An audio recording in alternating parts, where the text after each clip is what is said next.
नै नेक्स्ट प्रजेक्टनि थाखाय जों प्रिपेरेसन जाबाय दा नेक्स्ट प्रजेक्टआव जों बायदि बायदि खामानि इउज खालायगोन नै दा जों जेरैबायदि थैसाम पार्ट 2 खौ रायजोफ्रा जोंखौ माने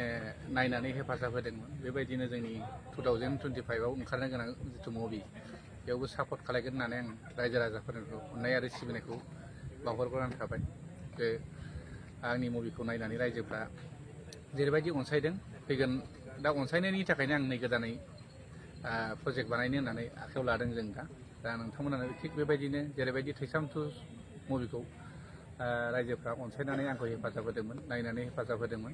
बिदिनो जोङो दा नै आरो गोदान सिस्टेमनि जों नोंथांमोननो टेकनिक देखायनो नागिरदों बेनिखायनो आं रायजो राजाफोरखौ आं गुरै खावलायनाय आंनि नायगिरि बिथांखौ आं साबायखर बावहरदों बिदिनो जों अनसायबाय था जोंनि सावथुन मुलुगखौ अनसायबाय था बेनो आंनि बुंनो गोनां आं जों फिल्मनि नामखौ दा खोन्थाथ'वा खिन्थु दा जोंहा शुटिंआ स्टार्ट जाबाय आरोखि रिलिजखौ माला खालामनो सानदों रिलिजआ